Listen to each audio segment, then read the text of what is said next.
22 जनवरी 2024 का इंतज़ार बड़ा लंबा है, बहुत लंबा है। पता नहीं कितने सनातनियों ने अपना जीवन गँवा दिया। पहले तो मैं इसके बारे में जानना चाहता हूँ कि आप इससे कितना इत्तेफ़ाक रखते हैं? आपका इसके पीछे का रिलेशन क्या है, संबंध क्या है इस दिन को लेके? देखिए 492 साल के बाद भारत की अस्मिता, भारत की संस्कृति और भारत का मौलिक धर्म जो सनातन धर्म है, अयोध्या भगवान श्री राम की सबसे पवित्र और जन्मस्थली है। भगवान राम अपनी जन्मभूमि के लिए बहुत सारी बातें कहते हैं कि मैं दुनिया में सबसे ज़्यादा प्रेम अपनी जन्मभूमि को करता हूँ। आज इतने वर्षों के बाद लौट आए श्री राम अपने अयोध्या में। लौट इसलिए आए कि वो तंबू में थे और अब मकराना के पत्थर में आ गए, ये बात नहीं है।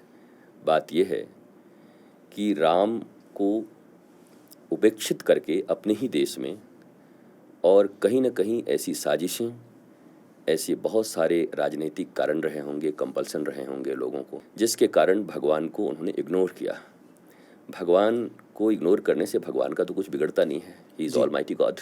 हमारे गुरुदेव कहा करते कि ignorance is the cousin sister of misfortune. अगर हम इग्नोर करते हैं ईश्वर को, हम इग्नोर करते हैं परमात्मा को, अपनी आत्मा को, अपने रियल आइडेंटिफिकेशन को, तो उसका नुकसान हमें उठाना पड़ता है जी। और भारतवर्ष 492 साल से इसका नुकसान उठा रहा था। 492 साल के लंबे संघर्ष के बाद जहाँ बहुत सारे बलिदान हुए, वो पीढ़ियाँ जो हमारे गली और मोहल्ले में भगवान राम के लिए राम यात्रा निकाला करते, कभी हनुमान जी की जन्मोत्सव मनाया करते, सरस्वती पूजा रखा करते, दुर्गा पूजा रखा करते, गणपति पूजा रखा करते, उनको आवारा हम कहते थे। ये गली के आवारा लोग हैं, चंदाखोर लोग हैं। अगर भारत में धर्म और संस्कृति के प्रतीकों को बचाने का किसी ने कार्य किया तो वही जिनको हम आवारा कहते हैं। उन बच्चों ने हाथ में भगवा ध्वज लेकर, कभी पांडाल बनाकर, कभी सरस्वती वंदना करके, कभी दुर्गा वंदना करके हमारे दिलों में भगवान के प्रति, अपने देवी देवताओं आराध्य संस्कृति के प्रति भावना जागृत रखी। तो सबसे पहले धन्यवाद, और सबसे पहले अगर मैं नमन करना चाहूँगा तो सो कॉल्ड गली के आवारा कहे जाने वाले चंदाखोर लोगों को, जिन्होंने अपने परिवार की चिंता नहीं की, घरों की चिंता नहीं की। जब फिर उन्हें ये मोमेंट मिला तो वो श्री राम कह के घरों से निकल गए। वो हिंदुत्व के लिए निकल गए, वो सनातन के लिए निकल गए, वो राष्ट्र के लिए निकल गए।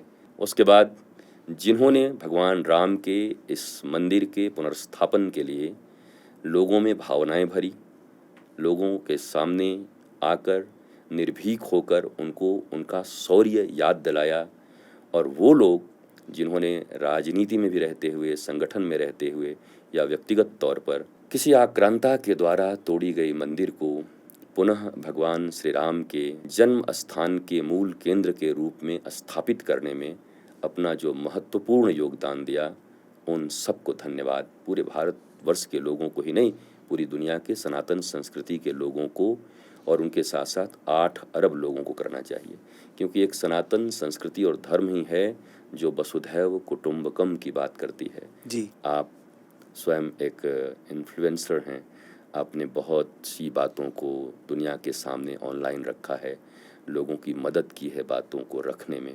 जी। तो आप भी सनातनियों के बीच, यूथ्स के बीच जो भगवान के प्रति, धर्म के प्रति, संस्कृति के प्रति जागरण करते हैं, तो आप भी एक सोल्जर ही हैं, सिपाही ही हैं। मुझे ऐसा पक्का पता है